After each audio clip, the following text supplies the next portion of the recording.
Assalamu alaikum. I'm Arij Mikati, Managing Director of Leadership and Culture at Pillars Fund, where I lead our storytelling and culture change work. I am delighted to be your host for this evening's conversation, Visual Art and the Revolution, with our incredible guests, Laylah Amatullah Barrayn and Shirien Damra. Today's program is the premiere of our second season of Pillars Pop-Up Conversations, an ongoing series designed to highlight the ways American Muslims are using imaginative storytelling and cultural production to advance social change.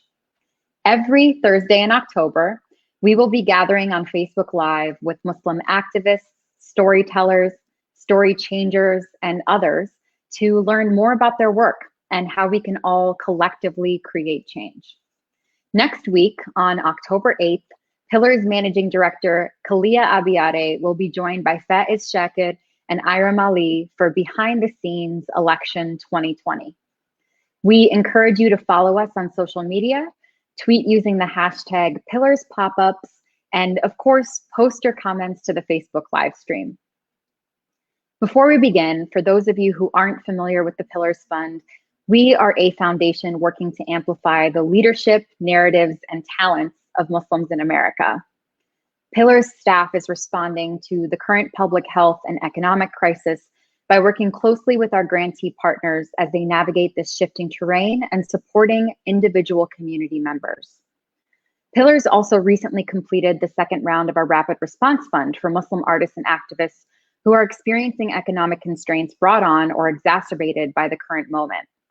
Please do subscribe to our mailing list and follow us on social media to receive updates as they are announced. While physical isolation has become the norm, one of the few things we've been able to experience together while apart is art.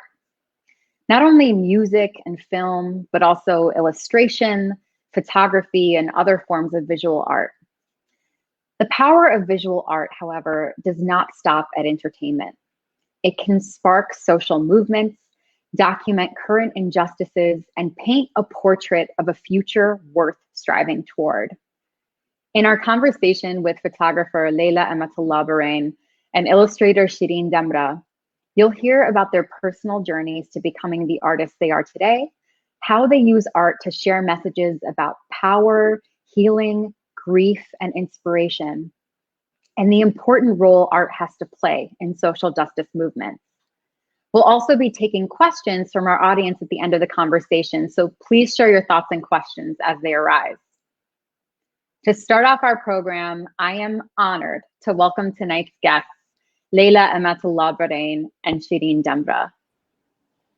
Laylah Amatullah Barrayn is an award-winning photojournalist, portraitist, and documentary photographer born and based in Brooklyn, New York. And Shirien Damra is a Palestinian-American designer and illustrator based in Chicago. She uses her passion for social justice and healing to imagine and create new possibilities in her art and in her communities. Laylah and Shirien, thank you so much for joining us. I'm so excited to chat with you today. How are you both doing? Everything is good. Everything is good. Good. Alhamdulillah. Thanks for having us. Alhamdulillah, I'm so excited to have you. I mean, let's just kick it off. Like, let's be real. You're both incredibly talented, principled, and prolific artists. And I wanted you to tell us a little more about your journeys to becoming the artists you are today and the work you do in your respective fields. Okay. Shirien? Sure. Yeah, so I'll mention a little bit about myself. First of all, thanks, Arij, for hosting us. You're such an amazing host, mashallah. And thanks, Pillars Fund, for the vital support you give to like so many dope organizations that you uplift. And yeah, I'm really honored to be here, and I'm honored to meet you, Laylah, too. So yeah, a little bit about me. I come from a family of Palestinian refugees, born and raised in Chicago. And speaking of Chicago, I like to do this because, you know, we're here talking about revolution. And Indigenous Peoples Day is coming up this month. So I wanted to acknowledge that Chicago is built on the ancestral homeland of the Council of Three Fires, which are the Ojibwe, the Odawa, and the Potawatomi, along with dozens of other indigenous tribes. Anyway, I've been doing art for as long as I can remember, since I was a child. And coming from a working class Palestinian family early on, I had a sense of what injustice looked like and racism looked like from my own family's experience and from the intergenerational trauma that we've had. And as I grew older, I started learning and understanding more about how structural oppression functions and who it targets. So I took that knowledge and then I started organizing. I started organizing in high school and college, doing on-campus organizing, and then off-campus, like community organizing. And then after grad school, I became an organizer, like as a professional, in various capacities in the nonprofit world. But the thing is, I always saw my art and social justice work as separate. Art is something I had put aside for many years. But as I became burnt out and drained from organizing work, I decided to use art and design as like my creative outlet, and also using it as a tool to raise awareness, inspire action, and fuse my passion for art and social justice. Currently, I design and illustrate on a freelance basis, self-employed. Several organizations, including Pillars, that I've designed for recently, Empower Change, New York Renews, Palestine America, Believers Bailout, and many others. So yeah, that's a little bit about my work. Thank you. Great. What about you, Laylah? Well, okay. Assalamu alaikum, everyone. Just to echo Shireen, I'm honored to be here in conversation with you, Arij and Shireen, and everyone else that's tuning in this evening. So thank you for having me. I'm a documentary photographer, photojournalist, portrait photographer, and photographer in general.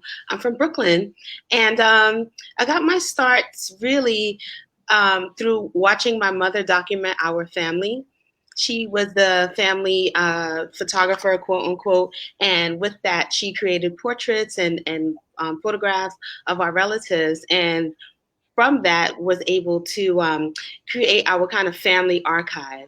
And that was really important to me because looking at the images of my family, pardon me, looking at the images of my family, in the future, looking back at those images really drove home the power of the photograph and the power that it holds as an object of documentation and of memory. And the archive as well is so important to in terms of being present and recording a family history, and also a tool of I'm losing my thought that, and also just a tool to creating identity, just because with the African American experience here in the Americas, the identities that were lost and transformed and evolved through the process of the violent process of transatlantic slave trade, these new identities develop in the new world, quote unquote. And so it was interesting and important for me to be able to see that through the photographs that my mother created. And I'm sure, we all can relate to families having those family photographs in their album book and the retention of culture and identity through those photographs. So that was a big inspiration to me.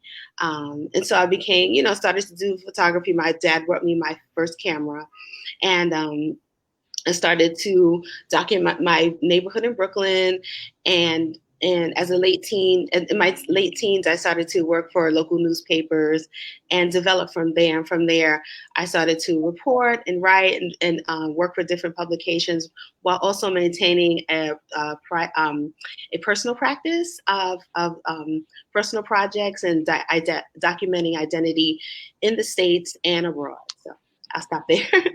No, thank you so much for sharing the beauty of what brought you here. And I would say, from the outside looking in, as an admirer of both of your works appear to be deeply personal and also timely. You both react to the world around you and turn it into something beautiful and sometimes devastating in its beauty. I'm curious about what your process is in creating your art, and does it actually play a role in your own processing of the world around you? Maybe we can start with Laylah. Yeah, I mean, of course, working as a photojournalist, I am responding to the current events that's happening. I actually just landed back here in New York from Louisville.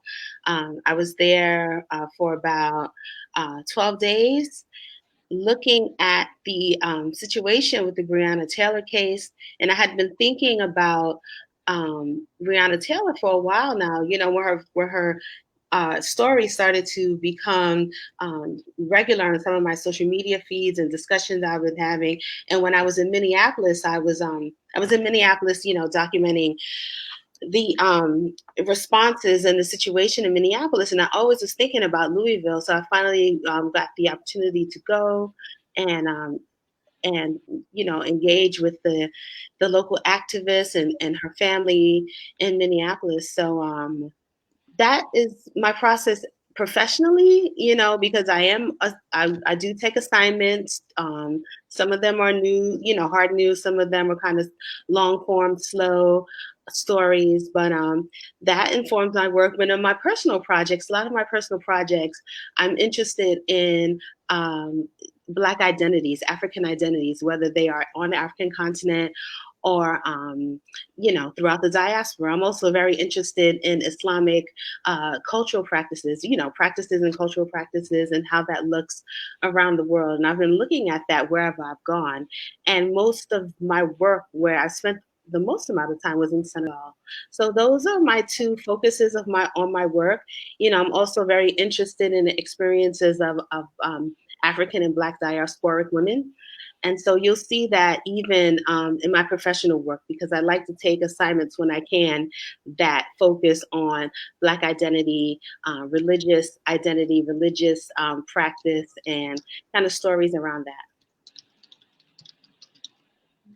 Shirien, can you tell us a little bit about your perspective on that? Yeah, in my work, I actually try really hard not to recreate systems of oppression within my art, while raising awareness about it at the same time. So it's a little bit of a dance. I don't like to recreate systems of oppression unless we're tearing it down or breaking out of it. Like in this picture with, you know, I've drawn shackles, but only if they're being broken. I've drawn the apartheid wall in Palestine, but only with like a woman breaking it down, if that makes sense. It's not like I'm ignoring it. It's just sort of my way of processing these like really horrible systemic injustices and sort of envisioning a different way to break through it. Because when you illustrate and when you draw and you illustrate, it's like a chance and opportunity to recreate something. So why don't we recreate it, something that we want to see? So that's kind of how I like to use art. That's like my philosophy of like how I use my art. I like to challenge what we normally see and creating like more a world that I want to see that's better. That's sort of the overarching philosophy. I do have like clients that, you know, are very respectful of that philosophy, and they sort of give me a lot of creative, not all of them, but most of them give me a lot of creative like freedom to be able to sort of envision that, depending what cause it is. They often like to see, like, you know, when we organize, we know what we don't want to see. Like, we don't want to see we don't want to see racism. We don't want to see people locked up in ICE detention centers. We don't want to see certain things, but we have trouble often envisioning what we do want to see. And so sort of that's kind of where I'm at when I create my art. Yeah, that's beautiful. Like the role of imagination. I'm excited to dig more deeply into that later in our conversation. But first, I think this is such an exciting opportunity for us to peer into your minds as artists.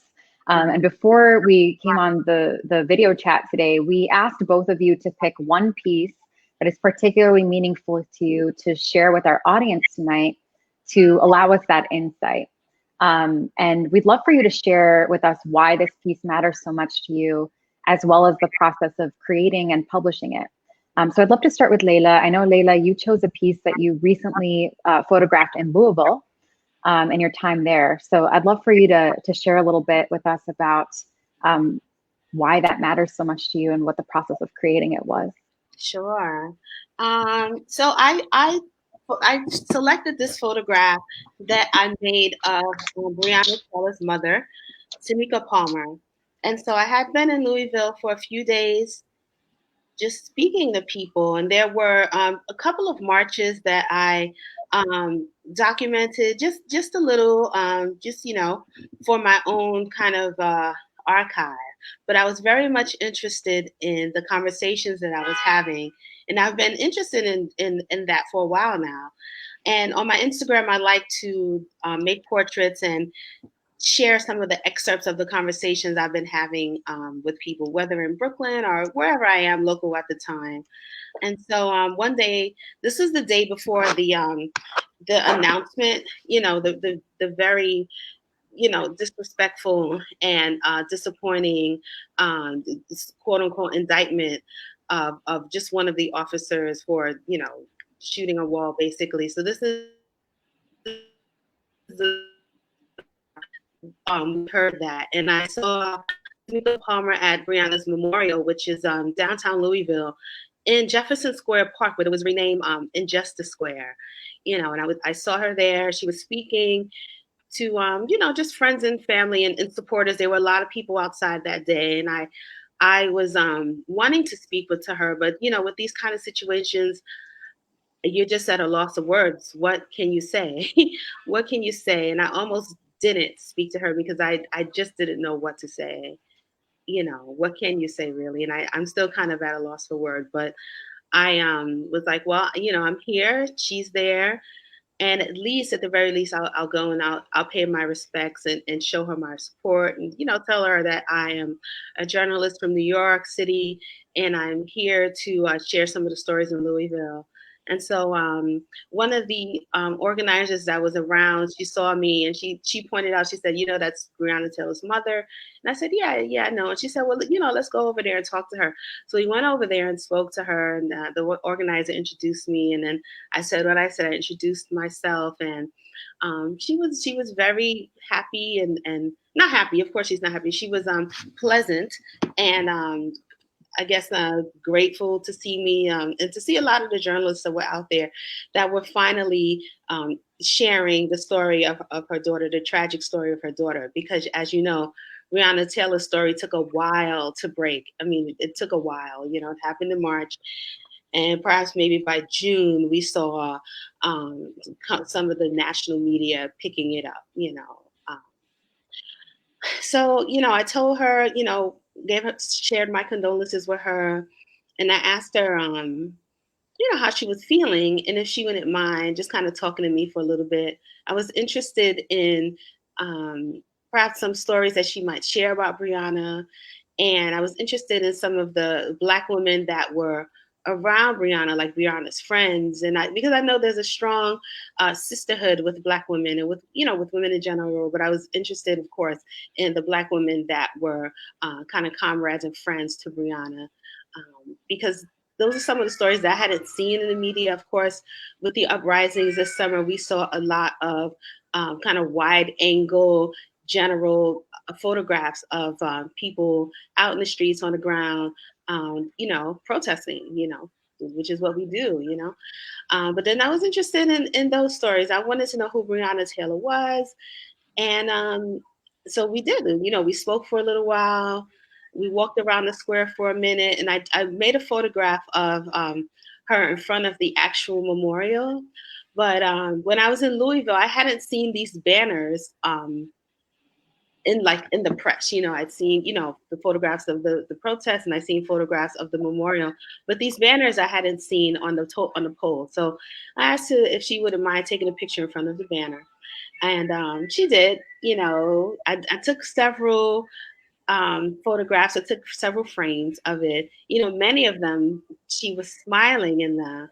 And so when I went to select the photograph that I would ultimately share, it was rather difficult because you want to share a frame that you think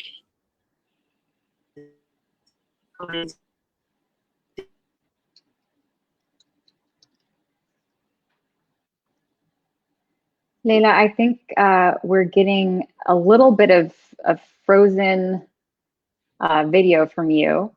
My apologies. Oh, there you are. Can you hear us? Yeah, okay, Okay, sorry. wonderful. There Yikes. you are. You're back. Yeah, you please continue. Okay, yeah, apologize. No Yeah, so problem. I made this photograph of her mom underneath the banner, which I hadn't seen it. And I think that even this hashtag, I hadn't seen it as well. Breway, wanting to name the street after Breonna Taylor. And of course, say her name. We've seen that as well. So, I just wanted to maybe share something just a little bit different as part of the greater conversation on Breonna Taylor, who was tragically murdered in her house while she was sleeping.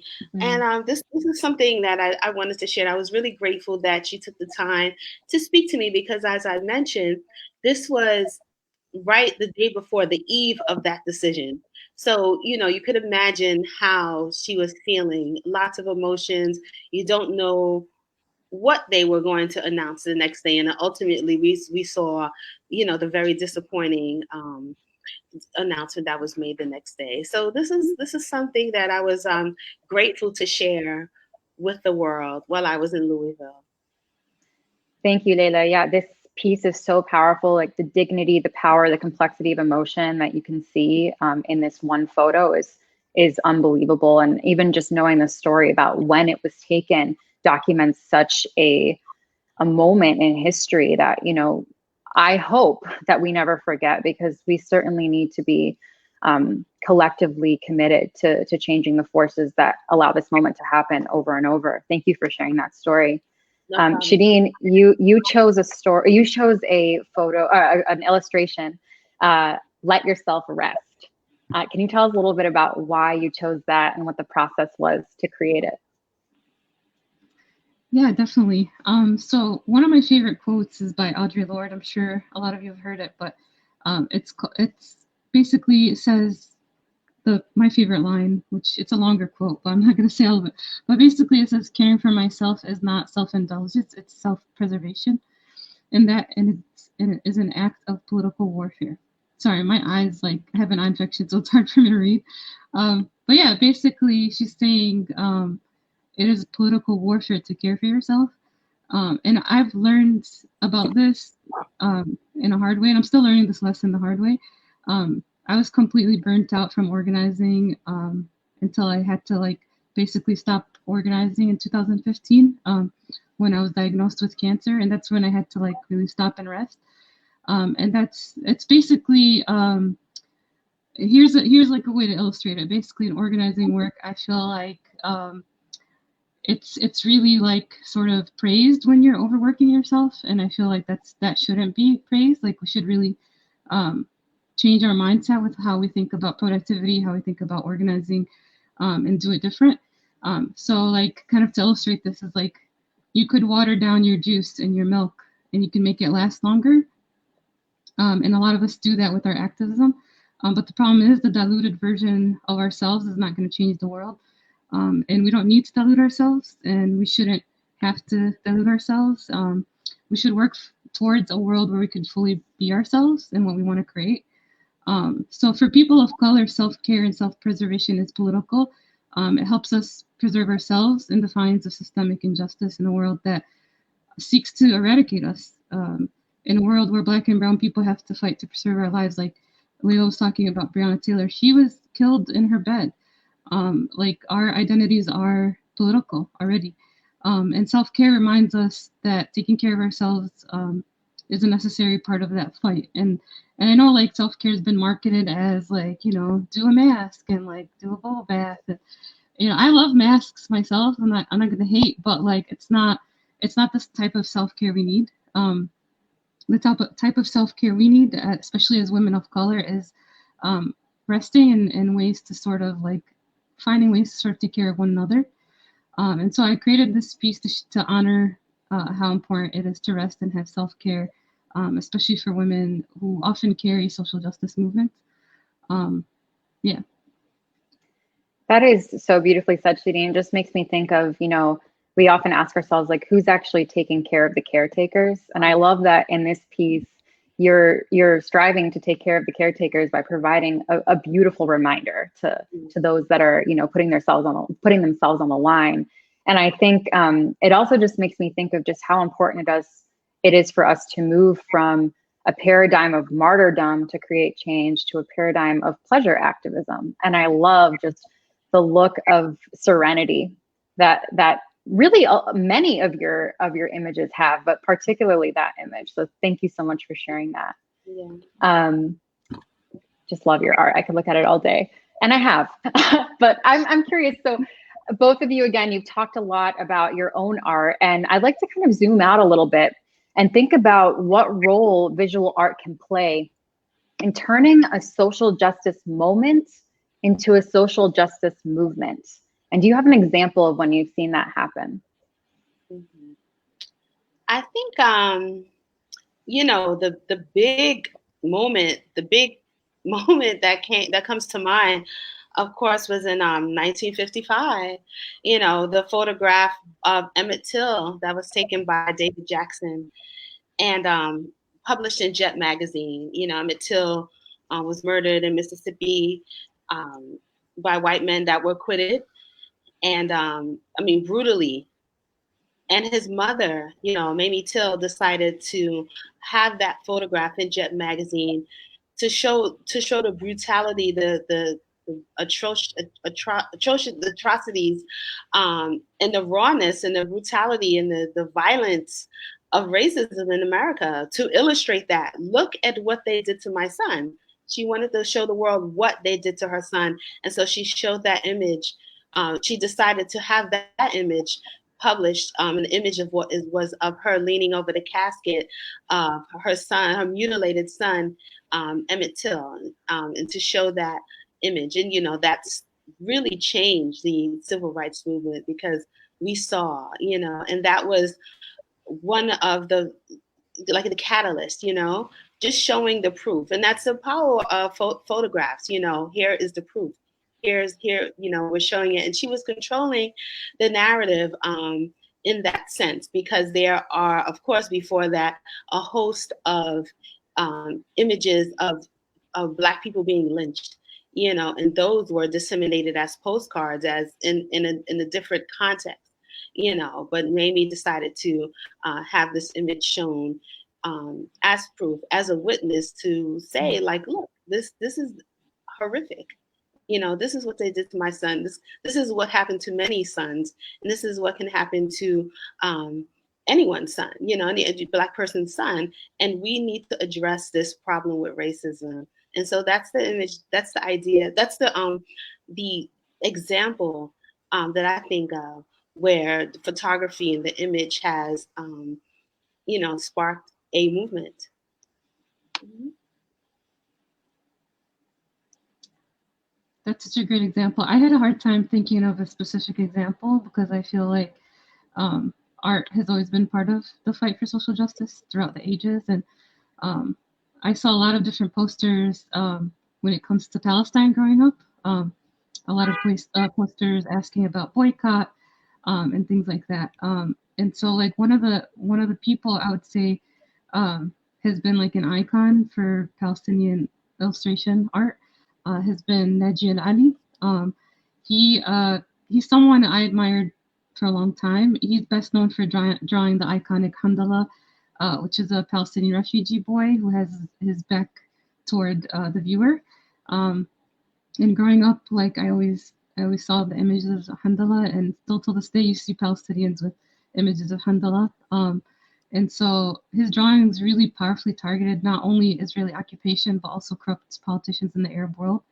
And he was ultimately assassinated in 1987. A few months after I was born, actually, he was assassinated in London. And the fact that he was targeted for his cartoons also helped me realize just how powerful art and artists are for the push for social change. Because if it wasn't so powerful, then like these government entities wouldn't want to co-opt it or suppress it.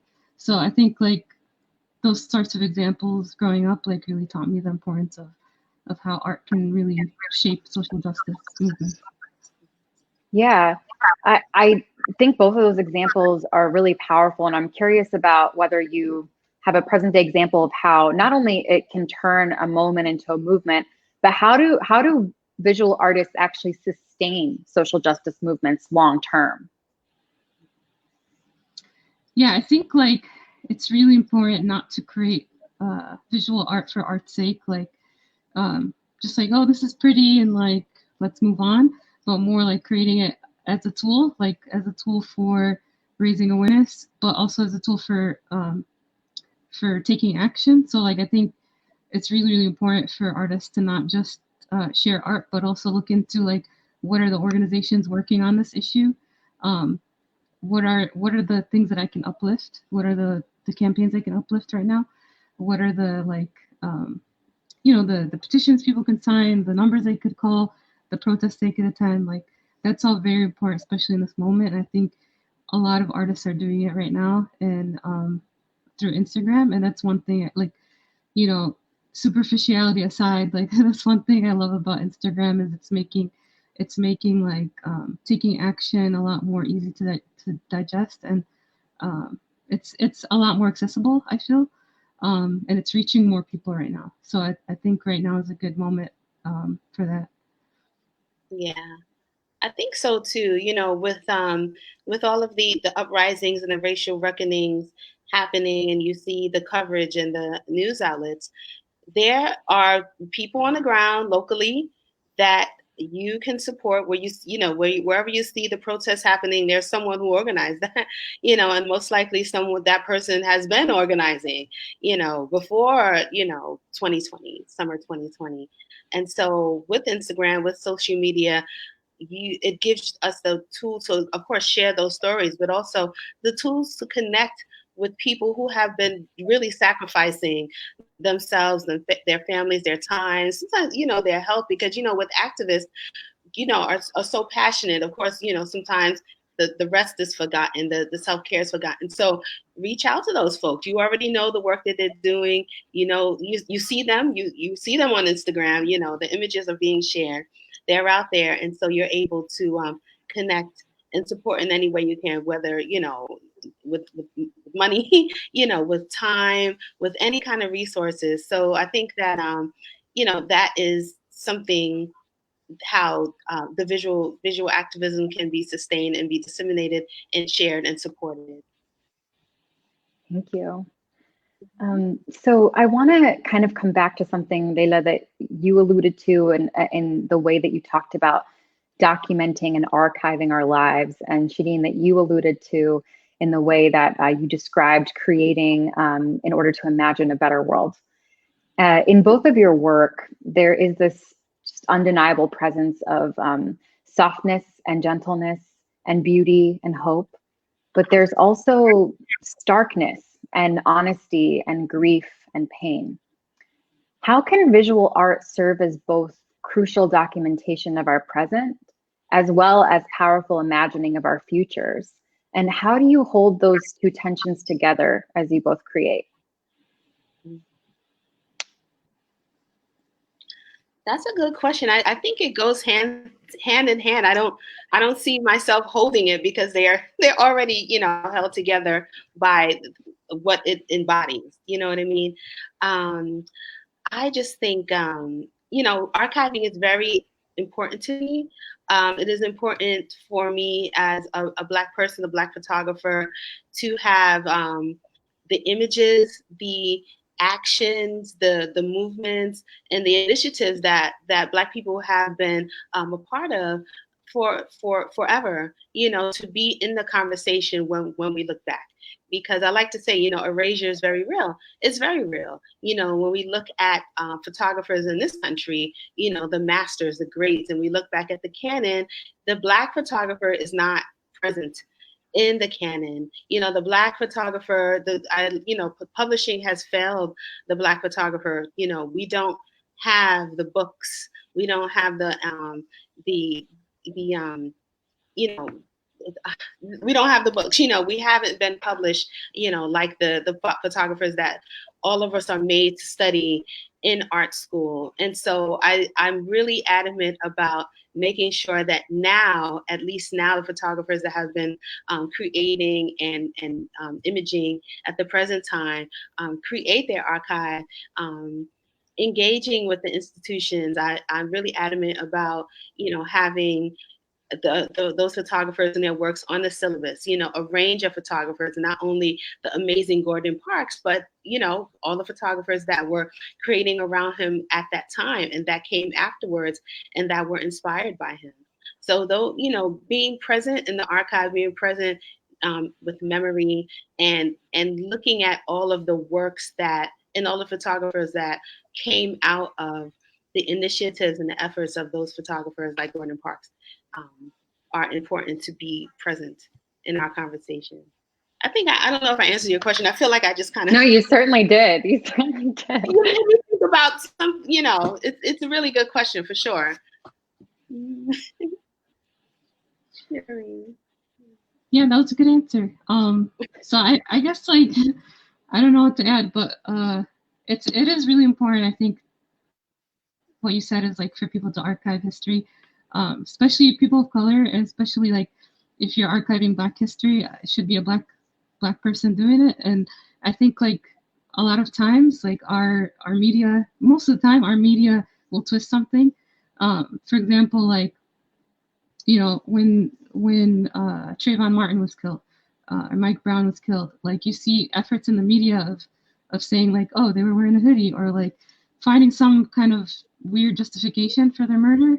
And so like I think it's really important to like create our own archives, like for Palestinians too. Like we're seen as like terrorists in the media, or we're seen as in a very bad light in most mainstream media.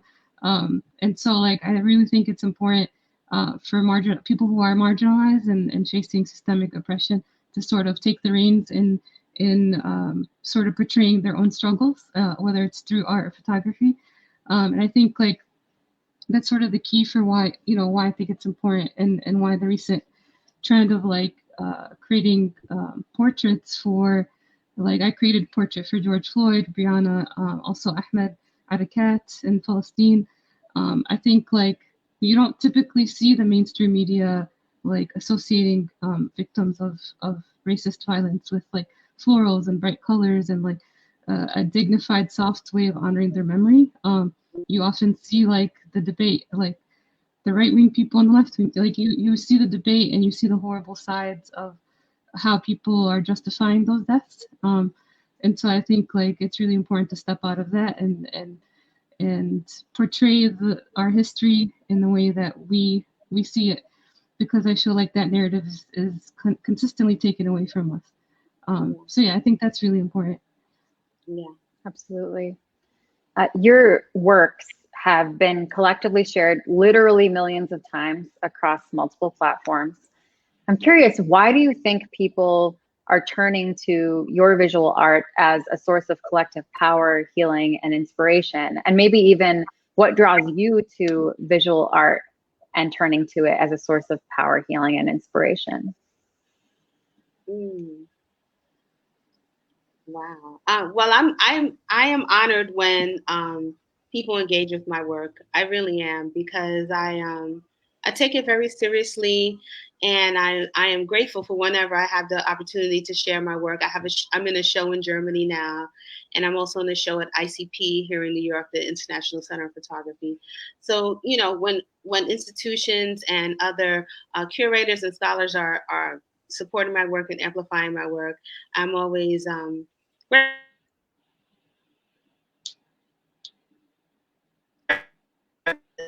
Laylah, I think we lost you just for a minute. There we go. I don't know what's happening. You're back. You're back. It's COVID. We're all doing our best. Right. Guess what, everyone? We're at home. We're not in the studio. Because of the way African and diasporic people have been portrayed and written about as subhuman, as less than, and so many of those ideas are obviously present now. And so anything that I can do to subvert that and push back those backwards and negative and violent ideas, I'm here. I'm willing to do that. I feel like it's my responsibility to do that, because those are lies. They're not true.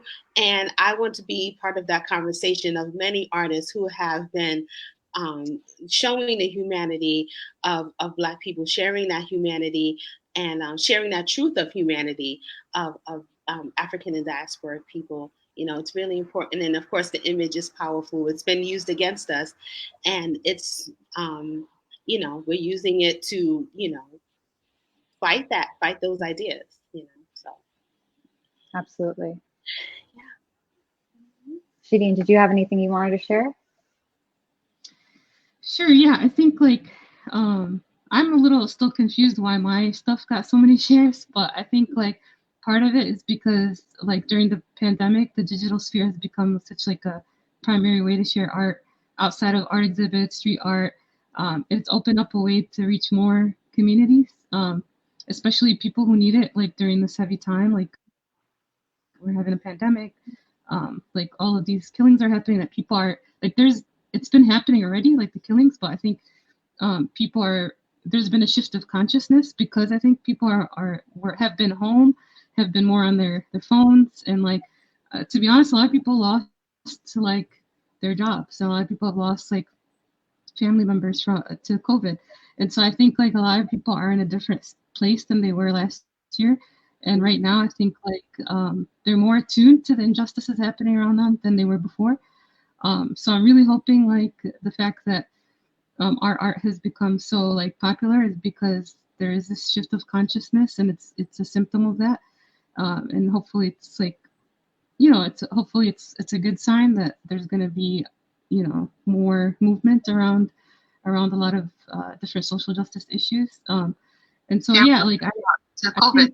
And so I think like a lot of people are in a different place than they were last year. And right now I think like I think we're hearing, okay, there we go.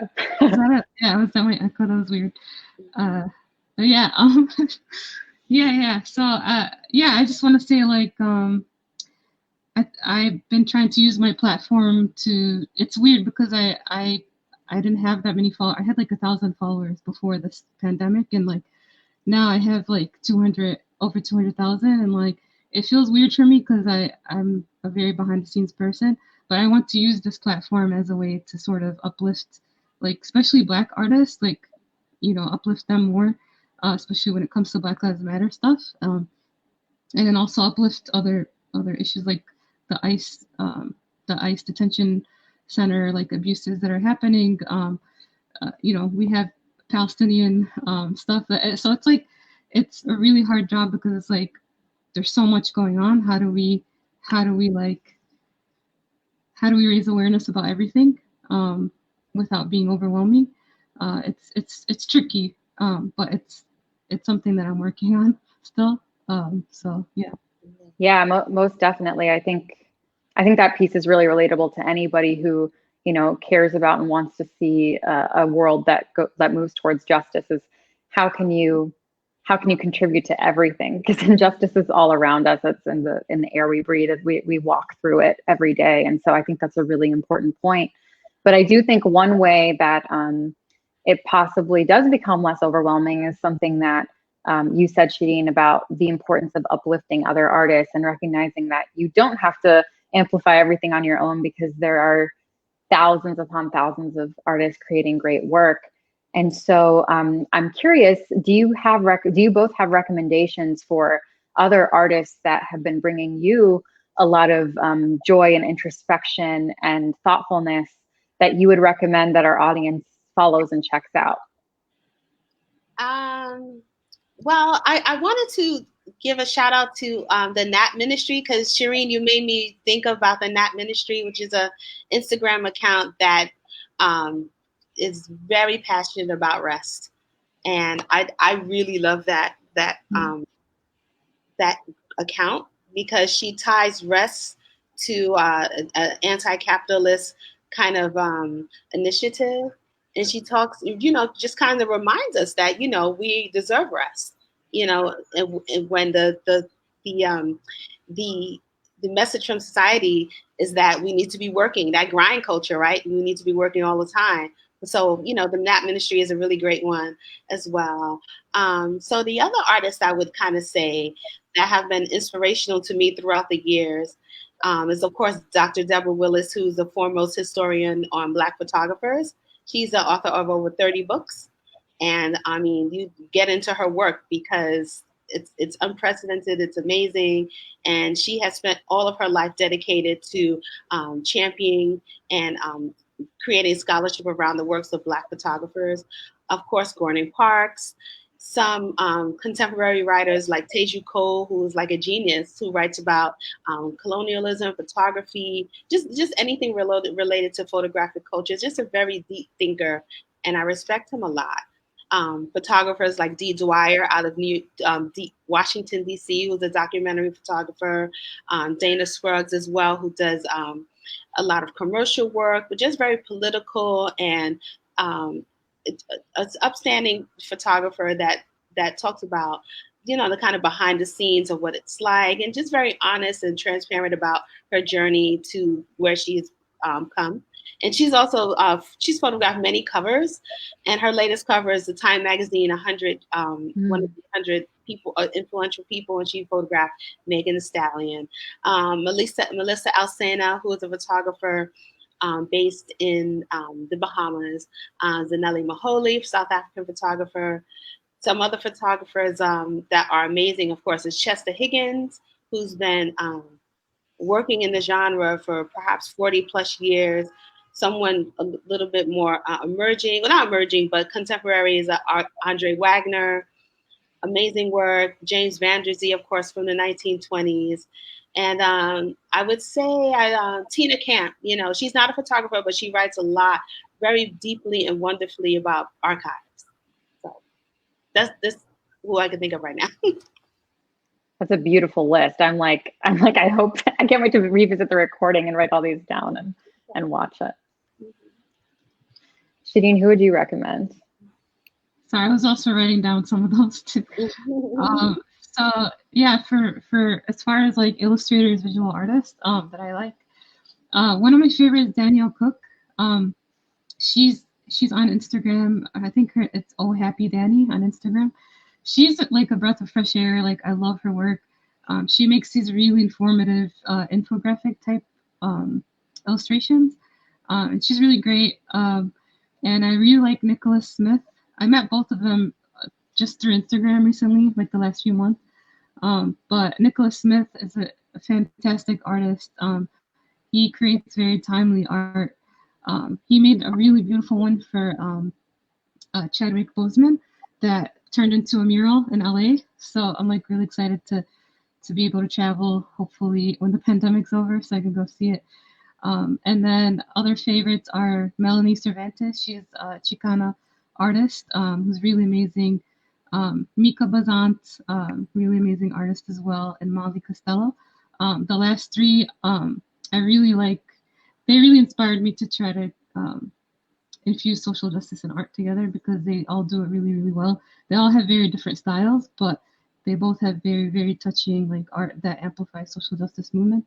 I have a lot more, but yeah, those are the ones that stick to my mind as the top artists. Yeah. No, that's a really rich list. I'm familiar with a few of the folks that you mentioned, and yeah, totally co-sign the beautiful work that they're creating. And I'm excited to check out the new ones as well. So before we turn to taking one or two audience questions, I just have one final question, selfishly for myself. And the question is, how do you hope for your audience to engage with your art?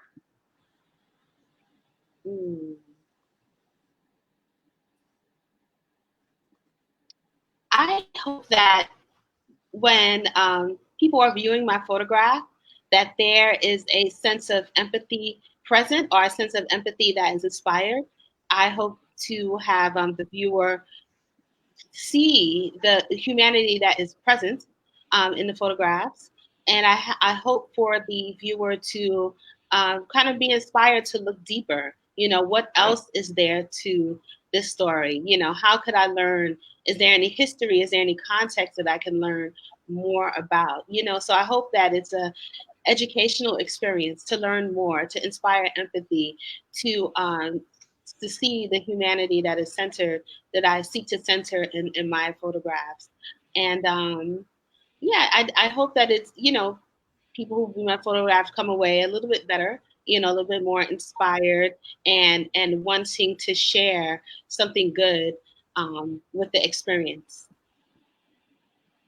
Beautiful. Shireen, what about yourself? How do you want folks to engage with your art? Yeah, I think Laylah said it really beautifully. The empathy piece, definitely, I think that's really important. I think visual art has a way of touching people in the way that, like, so a written piece necessarily can't do, or like a news analysis can't do. Kind of the visual, like, it has an aspect of reaching people that is very rare, I think. So I hope that, like, my art kind of helps people carry that different perspective, but also, like, kind of inspires them to envision, like, a different world too. Like, like, yeah, this is really messed up and sad, but, like, yeah, we could get through this. Like, we need to, like, envision a better world. We need to organize and strive towards a better world. We need to come together. And so that's a lot to ask, but that's sort of like an ideal that's like an ideal thing for me for why I create art. I want to, like, make people feel empowered to, like, come together to make change. Yeah, really beautifully said on both of your parts. And I'm excited to switch over to a couple of questions that our audience had for y'all. So Laylah, you talked about mothers like Mamie Till and Tamika Palmer as important figures of support for their children, as well as friends and comrades. Who supports you and lifts you up during your hard moments?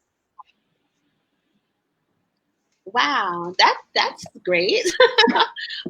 Thank you for that question, and thank you for recognizing the role that mothers play and family plays in times of crisis like this. So I have great friends. I have an amazing Muslim Ummah here in Brooklyn, so I have to book them up. Masjid Khalifa is my home masjid. So amazing community. Small group of friends, but very supportive, and my family. So those are my support systems. Alhamdulillah, I'm able to have that in place when I arrive back in town from experiences like Louisville and Minneapolis, which are heavy experiences. But of course, I'm grateful to be there and record and engage. So great. And we have another beautiful question here. The present moment is not without hope, and hope isn't without pain. Presenting both together as they are is real and necessary. So the question is, what gives you both hope? Shireen, you want to take that? Yeah, sure. Yeah, I have a lot of hope right now. I think, like, seeing, like we talked about earlier, the shift of consciousness. Like, I haven't seen it this awesome. Like, it's amazing. I've seen people who I've never seen before, talking about, like, really radical stuff, like defunding the police, abolish the police. I was like, whoa, I didn't expect that from you. So it's like, yeah, that sort of stuff really gives me hope, like that shift of consciousness. That being said, like, it's okay to not feel hopeful sometimes. Like, it's very natural to feel like, like, I'm just going to be sad today. Like, I don't feel hopeful. I think it's important to not suppress those feelings, to let them out, like, because that's part of it. Like, that pain and that sort of hopelessness is part of it. But at the end of the day, like, I really feel like we get hope from each other and sort of, like, lifting each other up. And, like, I think being in isolation during this time sometimes is very, like, it's hard to have hope. But I think, like, the more you interact with others, the more you sort of continue to build that community, the more, like, hope there is, I think. For sure. I think it's really great that you said, that sometimes we aren't hopeful, and it's cycles of the way we feel, especially during the pandemic, which affected us in so many different ways, chemically, socially, just everything. So we're not going to have moments, just continual moments of, I am hopeful, I'm on this happy high, and, all of these things. And I think it's important to feel through those things. Those are feelings that all legit. Don't sweep them under the table. Feel them, confront them, and get back on your hope high. But definitely don't ignore any other kind of ways that you're feeling. It's very important to honor all of yourself and all of your experience and feelings as well. What gives me hope? I'm pretty hopeful, you know, just in general. But I'm hopeful when I see that, you know, some of the younger organizers, you know, picking up the torch and moving along with this, you know, struggle. Not well with you know, with our fight for liberation. I'm hopeful about that, and I'm honored that some of the young people and some of the, you know, everyone is all in for this ongoing destination of liberation, and then you know, that we still see that and think it's a worthy um, fight and cause to be engaged in. So I'm hopeful about that, and I'm really happy to see that and to witness that, and that gives me hope. Whew, that felt like a little bit of therapy for me right now. Listening to you both talk about what gives you hope is giving me so much energy and hope myself. So thank you so much for just sharing your hearts with us. We have time for just one more question.